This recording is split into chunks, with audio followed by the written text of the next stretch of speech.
Disclaimer: I do not own the clips or music shown. These are used for review and entertainment purposes. Thank you. Yo, Pierre, you want to come out here?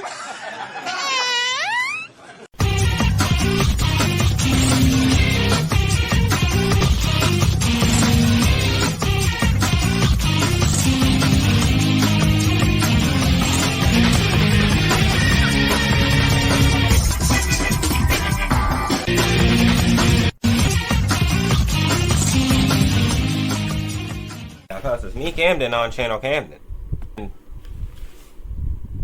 Green Lantern is something to adapt. Like who it is that's holding the ring, they've been adapted for years. They've been in multiple things. If you watch something DC related, it's likely that you will catch the Green Lantern in something. But one of the more infamous adaptations of Green Lantern, it was during the 2010s. Come on, go ahead and get your jokes, everybody. Come on, go ahead and get your joke. Ryan did get the joke. Lantern Pool came out in 2011.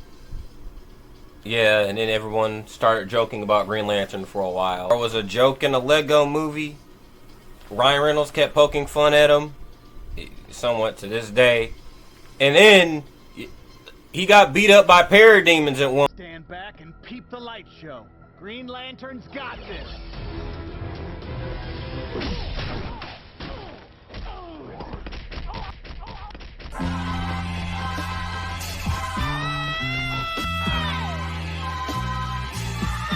And it's during the 2010s, and the DCEU, like the Snyderverse.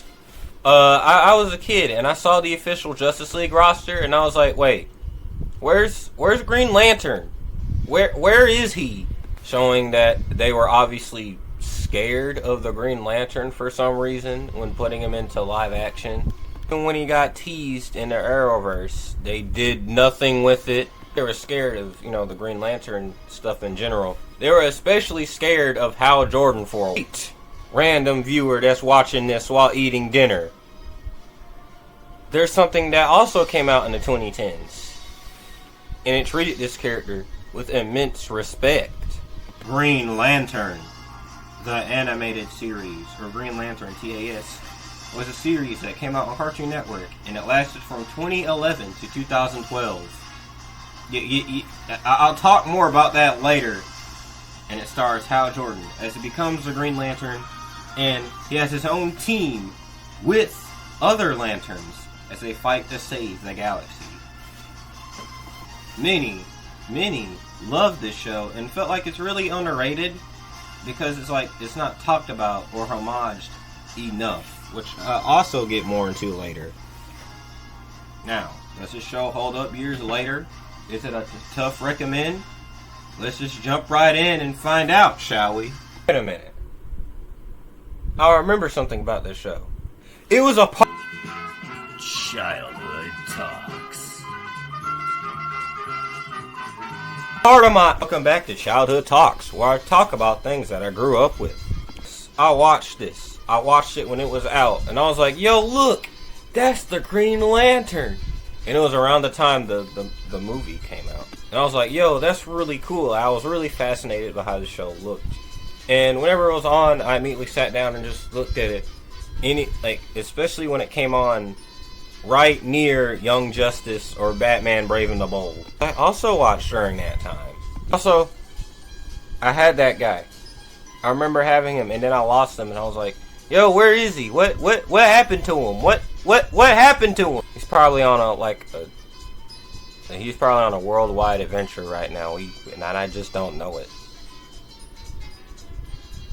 Who knows? He might. I got jealous because I spent more time with my Spider-Man. Who knows? I started growing up, and years went on, and I'm like, I remember there being a Green Lantern series. I remember it used to exist. It was on Cartoon Network. I'm not crazy. I saw one. I actually saw a CGI animated one. I'm not it's real. It's real. I am today rewatching it, and I was like, let me just go ahead and talk. Childhood Talks. Now that I got this Green Lantern ring, I'm finna cause chaos. talk about it.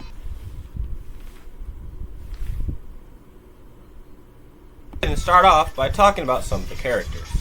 Kilowog, voiced by Kevin Michael. He's in everything I Gotta Review Richardson.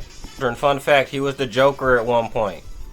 He wasn't using his typical "I must destroy the turtles" type voice. He actually sounded more, Joker-y. Kilowog, the pig of Green Lantern, who is a drill sergeant, and he's a little humorous. He's not completely serious, and there's a sort of a layer to him with emotion that he genuinely cares about his teammate. To be honest, in the comics and in anything, I always enjoyed Kilowog as a character. And you know what? Even in a 2011 movie, I liked Michael Clark Duncan as Kilowog. I thought that was a pretty decent cast. I'm going to be mentioning that movie the whole video. Frog with the ginger ale. Frog with the ginger ale. Frog with the ginger. Frog with the... No complaints about Kilowog here, especially. It's like he's like the glue to hold this show together. Without it, I just don't even know. I don't even know. To me, he's probably the most well-known Green Lantern that isn't a human. I want you two to shake hands. It's an Earth custom to show there's no hard feelings. Come on, shake hands. Not like that. And then you also have Razor, voiced by Jason Spivak, who's actually a pretty underrated voice actor. And he is a part of the Red Lanterns, which is take a major part into the series. And at first, he's working with them. He wants to kill the Green Lanterns, but he's like, the Green Lanterns, they're fighting for a cause. I shouldn't, I should team up with them instead. I should just team up with them. Turn to the good guy. He isn't immediately a good guy, just like the people on the team don't immediately accept him, but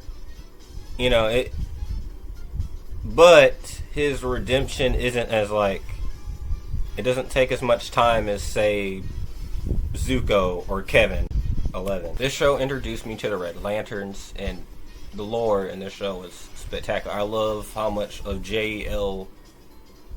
Did I say JL? I'm sorry. Sometimes I'm so sorry. Sometimes J and G. I just don't know. I'm sorry. GL. He's the GL. Not editing that out, am I? So much to the GL lore, and it introduced me to the Red Lanterns. And I was like, oh, cool. Other lanterns. That's neat. Everyone knows about the obvious Yellow Lanterns, which I'll get to later, with a certain character. But the others, the Blue Lanterns, the Red Lanterns, just learn about all of that. It's just very cool to see. There's a deeper layer to him too. His wife is dead. The Green Lanterns aren't that bad. I'm gonna work with them, even though Kilowog does not like them at first. Later on, they do get to warm up to each other and feel like they genuinely care about one another. Him and Kilowog bump heads a lot, which is natural. Because you see a dude on the opposing side and turn to the good side, you won't immediately be like, oh, he's all cool. Yeah. You at least a little bit. Or someone's going to be like, hey, Mr. Gunn, if you like to have the Red Lanterns in your universe, please use Razor, please. Aya, who's at first a voice in the ship that they fly around, but later on has a form, a sentient form, and later grows emotion. Gains the essence of Razor's dead wife, and they later on start falling in love. Robots. I just don't. Why robots? What's with the robots? I don't think they're in a software update on your phone or something, and then immediately it starts talking. And it's in a wedding dress, and he's just like, oh, now I want to marry you, and let's go ahead and have children somehow. Force with it, and it's all I'm going to kill you. I'm turning evil mode now. I'm gonna blow up your house, and now, and you know what? The children are gonna turn on you too, and they're gonna blow you to bits. Imagine you're like getting an extra phone, you know, 2 phones, Kevin Gates, you know, just, and then the other phone walks in, the phone that you're supposed to be married to is all like, you're the one that's, so you're cheating on me, huh? Really? The phone, like you're using a laptop, or you're just using a Mac, like you could be using anything, and it just walks in as like, oh, really? I knew something was up. Just like I taught you. Attack! Character. Now, we're at Hal Jordan, voiced by Josh. I'm every superhero ever. So we all know Keaton does a spectacular job at voicing Hal Jordan. Say, this show probably has my favorite Hal adaptation. Isn't like completely unlikable or like just a complete butt monkey. He's actually a very competent hero, but he does have some flaws. Like, he can jump into like making a decision without actually being like, you know, that's kind of crazy. I shouldn't be doing Brightest day and blackest night, no evil shall escape my sight. Let those who worship evil's might beware my power, Green Lantern light!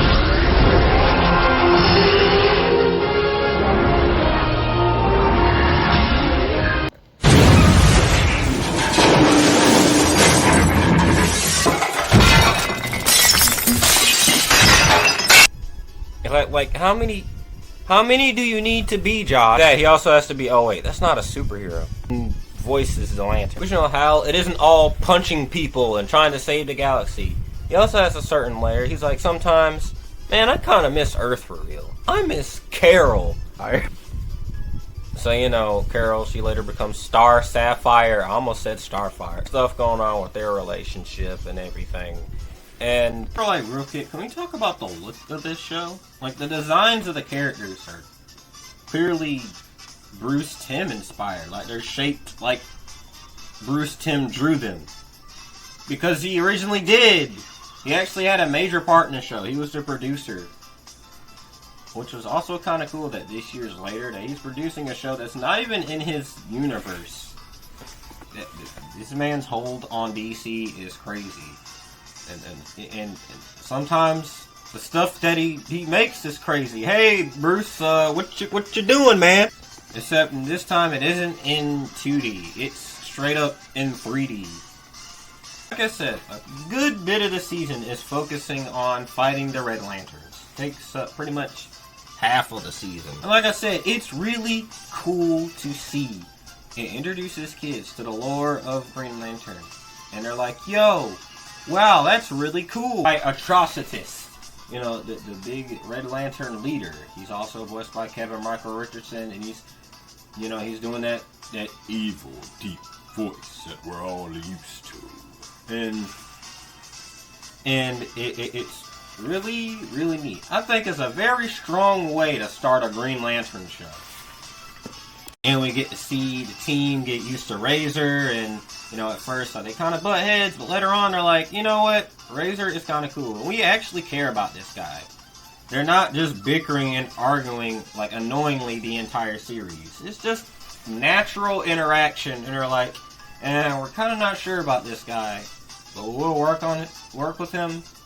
To at one point we're like, yeah, we care about him, he's really cool. And we kind of feel sad. You're moving. That doesn't even rhyme. Really? Doesn't my language? Our rings just translate other languages. They can't make them rhyme. Or make them less irritating. Who's irritating? Anyone wearing green. Hal isn't the only human lantern that's in this series. Well, I mean, if you're going to make a Green Lantern show, Hal can't be the only human lantern the entire show. Guy Gardner is here, voiced by Cedric Bader. Certain people absolutely can't stand him, while a lot of people love this guy. They love Guy Gardner, and you know, he's kind of a doo-doo head, but you know, Hal later on comes around to him. But Guy doesn't have that. He doesn't have the stupid bowl cut. Always enjoy that guy later on this summer. Delve into the wider DC universe with the Thangarians, you know, Hawkman. I was surprised to see them, genuinely. Like, I was just like, oh, they're in this show? Oh, okay. Clearly they had the wider DC universe in mind, and who knows what would have also showed up later on if the show continued. The thing I was surprised to see in this series was the Anti-Monitor, a villain from another world. It plans to, just take over everything, eliminate everything. I did not expect to see him fight Anti-Monitor, especially in the the second half of the season. They gotta take down the Anti-Monitor. And also, you get to see a little bit of Sinestro. Sinestro, the Yellow Lantern. And he's voiced by Ron Perlman. He does a fantastic job in general, the usual. And it was nice seeing Sinestro go into that darker side throughout the episode. There's a moment where they were fighting a spider that was taking control of the ship. They're all like, hey, what happened to it? And Sinestro was telling them what happened. But not what actually happened. He was just reassuring. He was like, I didn't kill him. What are you talking about? I didn't kill the spider. I'm very sorry for what happened to the spider. It's gone. It's just gone.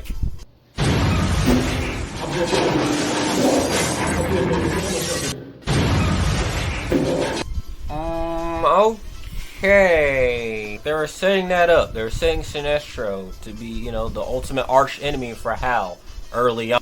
I don't know why people trusted Sinestro in the first place. I mean, his name is Sinestro. Why do you trust Sinestro?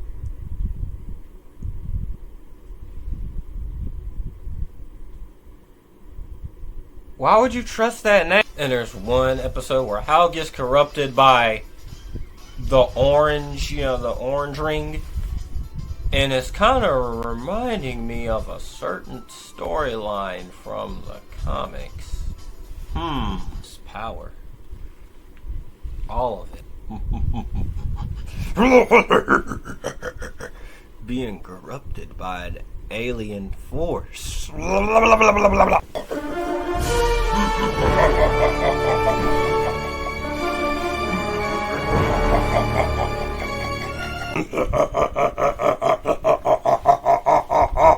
Look what I just got out of nowhere. Orange ring 2.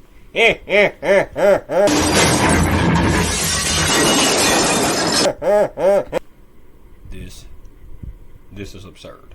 Absolute absurdity.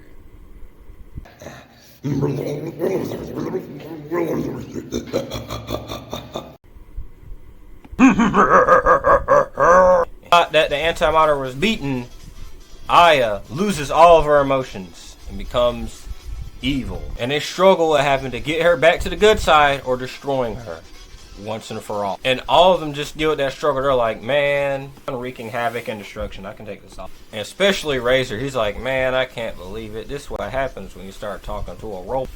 And Kilowog and how they're like, man, I know it's crazy. I'm really worried about Razor right now. But does snap out of it.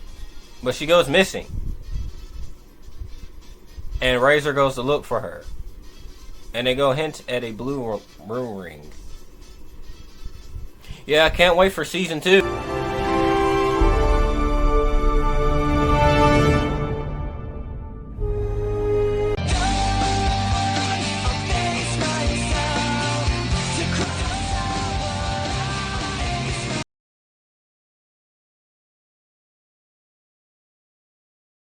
Did not make a season 2. You wanna know why they didn't make a season 2? Because of toy sales? That's a horrible excuse, bro. How do you end on a cliffhanger like that? And you're like, no, didn't sell enough toys. Could you imagine? Do you like this show? Make another season, even though it ended on a cliffhanger. The entire planet exploded in the season finale. And the only way we're gonna make another season, and if you buy this, it all rests on you buying this, okay? Alright? It all rests on you buying this. I don't care. I don't care. Like, I get it. I know, I get it. It's on Cartoon Network and everything. Like, I get it. But, like,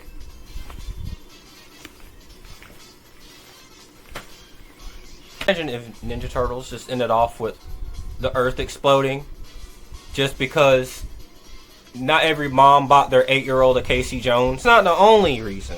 The real reason is because of The movie, yeah, the movie. Nobody liked the movie, so we can't, we don't want Green Lantern around here, especially Hal Jordan. We don't want Green Lantern. We don't want Green Lantern. Green Lantern, no more Green Lantern for you, Benji. No more Green Lantern. No more Hal Jordan. No more John Stewart. No nothing. No Green Lantern. Watch your 8 seasons of Teen Titans Go. No Green Lantern. No Green Lantern. No more Green Lantern. There's not enough Green Lantern because Ryan Reynolds. Ryan Reynolds. Who's Ryan Reynolds? What about Ryan Reynolds? Hey everybody, I have a joke. Green Lantern 2011.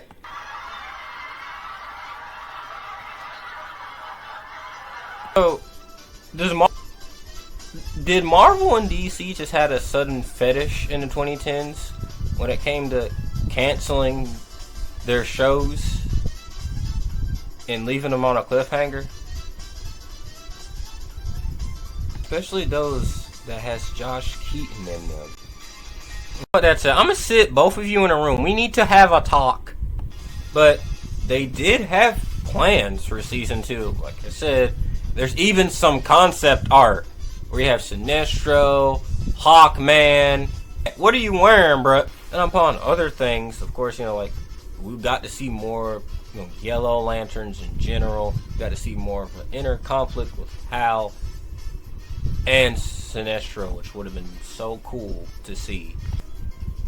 And also, I'm sure they would have interest in having some other villains. Could you imagine if they had Parallax at one point, if the show got so far enough? And if they were, having at least one other hero from the wider DC universe, I'm sure they probably would have added the Flash. And so, Hal and Barry are good friends. We could have seen more Green Lanterns. They mentioned Alan Scott and John Stewart in season 1, so it was clearly they wanted them to show up at some point in the series.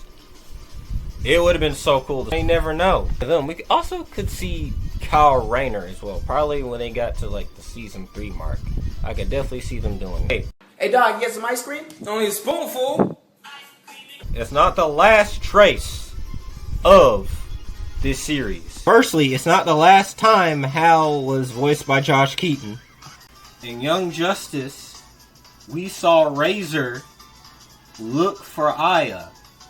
He was still looking for Aya, and we got to see him reunite with Kilowog, which was a really nice moment. So, what's next, kid? The continuation of my quest. Say hello to Hal for me.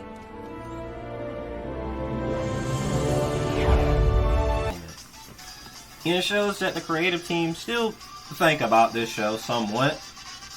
And also, many fans speculated that this took place in the same universe as the Green Lantern series. And they said that it kind of does, but not really. It's adjacent. Some of the events in the original show happened in the Young Justice timeline. So, I'm guessing this Hal isn't the same as that Hal, I guess. In my mind, it might as well just be. Son, it's time for you to get dealt with. Jaden started it. As you can tell, I highly recommend this series. It's very fun. Nice character work and development. Pretty neat visuals, and the animation doesn't look that bad. And it holds up very well. Especially the fact that, during that time, everyone was experimenting fully 3D animated shows. And it's just it just shows the Green Lantern lore in such a great way, and I would have loved to see how it would have continued. And because of its being sadly short-lived, it's not talked about as much as its peers. If you want to get into Green Lantern, I highly suggest getting into this series. Definitely, go watch it for yourself. It's really fun. My only problem that I can think of is that it didn't continue. It didn't continue. Here are the donuts that I give it. It's really fun going back and watching the series, since it's been such a long time since I last watched it. I remember it, and I remember certain stuff that was in it. Like I said, the Red Lantern arc, I very much remember that. I was there from that. Like, I was there for that. Like, I remember Sapphire. I remember all that. It's just like years later, I was just like, I need to watch this. It's been such a long time. I need to watch it. I got to. If you want to get into the character, you should. And also, you know, there's still some things planned for this. You know, and there's also another animated show that's spinning off of the Superman show that's out right now. It's about Jessica Cruz and, you know, the new Gunverse. And you know, it just, you know, it is what it is. You know, just imagine if Tyrese was Jon Stewart. You know what I'm saying? Just like imagine. Please, please, no. Nah, you know, just like overall, you know, some stuff is in you know, in the future for the Green Lantern. You know, there's no telling how they're gonna actually be quality wise. Now, don't worry about them. Me and Jaden gotta have a conversation with these people. Don't worry. Hope you guys like, comment, not a mean comment, subscribe, and hey, look at that explosion over there. Wait, is that hinting towards the next video?